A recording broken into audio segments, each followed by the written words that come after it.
Good morning అండి. So విగ్రహ రాజకీయం మొదటిసారి అనుకుంటా తెలంగాణ రాష్ట్రంలో ఇద్దరు ప్రధానమైనటువంటి నాయకుల మధ్య ఒకరు పెట్టారు, ఇంకొకరు మళ్ళీ తీసేస్తామంటారు. అదే ఒక చిన్న ఇది కరెంట్ పోయింది ఇక్కడ, ఇది మళ్ళీ హాట్ స్పాట్ తో మళ్ళీ వస్తాను ఒకవేళ కరెక్ట్ పోతే. పర్లేదు, కంటిన్యూ చేయండి. అయితే ఇక్కడ ప్రధానంగా ఏంటంటే మీరన్న ఇంట్రొడక్షన్ లో దిలీప్ గారు పాయింట్అవుట్ చేసిన ఇంట్రొడక్షన్ లో పార్టీ అవుతున్నా ఏంటంటే సోనియా గాంధీ లేకపోతే తెలంగాణ వచ్చేది కాదనేది కొంత వాస్తవం ఉంది దానిలో, కానీ పూర్తిగా అది కాదు వాస్తవం. ఎందుకంటే సోనియా గాంధీ వల్లే తెలంగాణ వస్తే డిసెంబర్ 9వ తారీఖు ప్రకటన తర్వాత మళ్ళీ అంతకాలం ఎందుకు ఆగింది? తెలంగాణ ప్రకటన డిసెంబర్ 9 తర్వాత ప్రకటన తర్వాత కేసీఆర్ దీక్ష అప్పుడు ప్రకటన వచ్చింది, తర్వాత చాలా కాలం ఆగిపోయింది. ఎందుకు ఆగింది? లాబీలు నడిచినాయి, దానికి ఆమె తలవకాల్సి వచ్చింది కొంతకాలం పాటు. అందుకనే ముఖ్యంగా ప్రధానంగా ఏంటంటే ఈ మొత్తం కాలంలో తెలంగాణ పోరాటం లేకుండా ఉద్యమం లేకుండా తెలంగాణ అనేది అస్సలు లేదు. ఉద్యమం లేకుండా ఉత్తి పుణ్యానికే సోనియా గాంధీ అనుకొని ఇచ్చింది కాదు. ఉద్యమం తాలూకు ఒత్తిడి అనేది ప్రధానంగా రాజకీయ పక్షాలన్నిటి మీద పనిచేసింది. తెలంగాణలో అస్తిత్వం మనుగడ ఉండాలంటే ప్రత్యేక తెలంగాణని ఆమోదించాల్సిందనే దాని మీద మిగతా రాజకీయ పక్షాలని తలగాల్సి వచ్చింది. అంతేగాని సోనియా గాంధీ అనుకుంటే ఇచ్చేటట్లయితే మరి ఆ 2000 మంది పిల్లలు చనిపోక ముందు, అమరవీరుల ఒక ముందు ఇచ్చుంటే బాగుండేది కదా. కేవలం ఒకళ్ళ దయాదాక్షిణ్యాల మీద వచ్చింది కాదు తెలంగాణ, ఓ పోరాటం నుంచి వచ్చింది తెలంగాణ. ఉద్యమం ఉగ్ర రూపం దాల్చింది, ఎంతో మంది బలిదానాలు చేసుకుంటా ఉన్నారు, అస్తవ్యస్తం అయిపోతా ఉంది రాష్ట్రం అంతా. ఆ క్రమంలో వారు ఒక డెసిషన్ తీసుకోవాల్సి వచ్చింది, తప్పదు. ఇక తప్పని స్థితి వచ్చింది అందరికీ. ఆ తప్పని స్థితి పార్లమెంటరీ పద్ధతిలో కల్పించగలగటం జరిగింది. అది హింస లేకుండా జరిగింది అనేది ఒకటి దానిలో ప్లస్ పాయింట్. రెండోది ఏంటంటే రాజీవ్ గాంధీ మీద ఎవరు కించపరచట్లేదండి. ఇప్పుడు రాజీవ్ గాంధీని అనవసరంగా వివాదంలోకి లాగింది రేవంత్ రెడ్డి. ఇక్కడ అవునా, రాజీవ్ గాంధీని వివాదంలోకి తెచ్చి ఆ విగ్రహం పెడతానంటం ద్వారా వివాదంలోకి లాగింది రేవంత్ రెడ్డి. ఇర్రెలవెంట్ గా అసలు రాహుల్ గాంధీకి ఏం సంబంధం ఇక్కడ తెలంగాణ విషయంలో?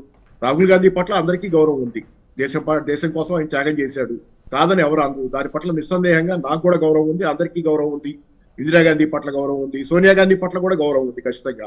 అయితే ఇప్పుడు రాజీవ్ గాంధీకి ఇక్కడ సంబంధం ఏంటి? సంబంధం లేని వ్యవహారాన్ని తెచ్చిపెట్టి గౌరవాల ప్రశ్న తెస్తే ఆ ప్రశ్నలోకి లాగి రాజీవ్ గాంధీని తిట్టిస్తుంది ఎవరు? ఇప్పుడు రేవంత్ రెడ్డి తిట్టిస్తున్నాడు, రేవంత్ రెడ్డి చేస్తున్నాడు. ఒకవేళ పెడితే ఇందిరాగాంధీ గారు కాదు పెడతానంటం ద్వారా ఇప్పుడు రేవంత్ రెడ్డిని తిట్టిందని రాజీవ్ గాంధీ విగ్రహం సమస్య అయింది. అక్కడ పెడతాననే విషయం అసలు అప్రస్తుతమైనటువంటి విషయాన్ని తెచ్చి రాజీవ్ గాంధీ గురించి చర్చ పెట్టిందే రేవంత్ రెడ్డి. అసలు రేవంత్ రెడ్డికి ఎవరు అడిగారు రాజీవ్ గాంధీ విగ్రహం? ఎందుకు ఆయనకి ఏం అవసరం సార్? అవసరం ఏముంది? తగదా పెట్టుకోవాలి. కేసీఆర్ గుర్తులన్నీ చెరిపేస్తానన్నాడు కదా. కేసీఆర్ గుర్తులన్నీ చెరిపేస్తాను, కేసీఆర్ ఏం చేస్తే దానికి ఆపోజిట్ చేస్తాను, ఎడ్డం అంటే తెడ్డం అనే మాట ఉంది కదా. ఇట్లాగే చేస్తున్నాడు అన్ని. సో తన మార్కు వేసుకోవాలనే, ఏ మార్క్ వేసుకుంటాడో తెలియదు. సోనియా గాంధీ దగ్గర మార్కులు కొట్టేస్తాడో కూడా నాకు తెలియదు. సోనియా గాంధీ దగ్గర మార్కులు వస్తాయని అనుకుంటున్నాడేమో ఆయన. ఏమన్నా అంత నేరో మైండెడ్ ఎవరు లేరు ఇక్కడ. దానికి ఏంటంటే ఆ విగ్రహ ఆవిష్కరణకి ఎవరు వస్తున్నారు చూడండి. ఇక్కడ ఏంటంటే ఇక్కడ నేను చెప్పేది ఒకటి, నేనేమి కేసీఆర్ తరఫున ఒకళ్ళ తప్పు, కేసీఆర్ లో లోపాలు ఉండొచ్చు 1,00,000. కానీ ఇక్కడ జరుగుతున్న దానిలో రేవంత్ రెడ్డి పరిపాలన పట్ల ప్రజల్లో ఆల్రెడీ తీవ్రమైన వ్యతిరేకత వచ్చింది. తెలంగాణ తల్లి ఒక మన జయశంకర్ గారి కంటే, ఒక కేసీఆర్ కంటే, ఇందాక ప్రస్తావించిన పివి నరసింహరావు గారి కంటే, అలాగే రాజీవ్ గాంధీ కంటే, వీళ్ళందరికంటే తెలంగాణ తల్లి అనేది ప్రధానమైనటువంటి ఇతివృత్తం. ఇక్కడ తెలంగాణ తల్లి, తెలంగాణ లేకుండా వీళ్ళందరి పాత్ర ఇక్కడ ఎందుకు చర్చిస్తాం? అవును, తెలంగాణ అస్తిత్వం ఉంది కాబట్టి తెలంగాణ తల్లి అనే ఒక అమూర్త భావన, దాని పట్ల ఉన్న గౌరవం కొద్దీ తెలంగాణ తల్లిని పెట్టుకుంటున్నాం. ఆ తెలంగాణ తల్లి అనే ప్రస్తావన వచ్చిన తర్వాతే మిగతా వాళ్ళు ఎవరైనా తెలంగాణకి సంబంధించి ఎవరి ప్రస్తావన అయినా వస్తుంది, అంతే కదా. మరి అందుకని ఏంటంటే తెలంగాణ తల్లి భావన కంటే మించింది ఏదో ఉందని జయశంకర్ కూడా కాదు ఆ మాటకు వస్తే. జయశంకర్ కూడా తెలంగాణ తల్లి విముక్తి కోసమో లేకపోతే తెలంగాణ తల్లి ప్రత్యేక హోదా, ప్రత్యేక రాష్ట్రం కావటం కోసం పోరాడిన వ్యక్తి. దానిలో నిస్సందేహంగా చాలా గొప్పవాడు, ఉన్న వాళ్ళలో చాలా గొప్పవాడు. కానీ ఏంటంటే దీన్ని తెలంగాణ తల్లి విగ్రహం కంటే ఏదో ఇంపార్టెంట్ అని చెప్పుకోవటం అనేది పూర్తిగా రేవంత్ రెడ్డి పరాజయం. బహుశా ఢిల్లీలో సోనియా గాంధీని ఆయన ప్లీజ్ చేయడానికి చేస్తున్నాడు, కానీ గల్లీలో ఉన్నటువంటి జనాన్ని ఆయన అవమానిస్తున్నాడు, వాళ్ళ ఆగ్రహానికి గురవుతున్నాడు. చర్చ మొత్తం ఎక్కడికి దారితీస్తుందంటే ఆఖరికి రేవంత్ రెడ్డి ప్రజల్లో పాల్చబట్టడానికి మాత్రమే, తెలంగాణ ప్రజల్లో పాల్చబట్టడానికే దారితీస్తుంది ఖచ్చితంగా. అనవసరమైనటువంటి వివాదాలని సృష్టిస్తున్నాడు అంటారా? అంతే మరి. ఆయన బ్లైండ్ గా కేసీఆర్ మీద కోపంతో తనకి తానే సమస్యలు తెచ్చుకుంటున్నాడు. ఎవరికి సమస్యలు తేవట్లే, ఆయన తనకి తానే తెచ్చుకుంటున్నాడు. కేసీఆర్ మీద కోపంతో ఆల్రెడీ పథకాలు సరిగ్గా అమలు జరగటం లేదు, ఆ ఆఖరికి పెన్షన్లు కూడా సరిగ్గా రావటం లేదనే ఫీలింగ్ జనాల్లో ఉంది. దానికి తోడు అదనంగా ఈ కూడా పెట్టుకొని ఆయన ఇప్పటికే జనాల్లో పాల్పడ్డాడు. నేను కూడా బయట తిరుగుతున్నా కదా తెలంగాణలో, అక్కడ మీటింగ్లకు పోయినప్పుడు కూడా బయట కలిసిన జనాలు కూడా మాట్లాడుతూ చాలా ఆగ్రహంగా ఉన్నారు పరిపాలన పట్ల. దానికి ఆయన అదనంగా జోడించుకొని ఇంకా సమస్యలు తెచ్చుకుంటున్నాడు అన్నది నిజం. ఇది మాత్రం నిజం. సో ఇప్పుడు వీరు బీఆర్ఎస్ అధికారంలోకి వస్తే మళ్ళీ రాజీవ్ గాంధీ గారి విగ్రహాన్ని తొలగించి తెలంగాణ తల్లి విగ్రహం అంటే ఇప్పుడు తప్పదు ఆయన. మరి ఇప్పుడు అంత దుందుడుగా చర్య తీసుకున్న తర్వాత సగౌరవంగా అని కూడా చెబుతున్నారు కదా. అదేం పీకవతల కాలం హుస్సేన్ సాగర్ లో బారేస్తామని ఎవరు అంటలేదుగా.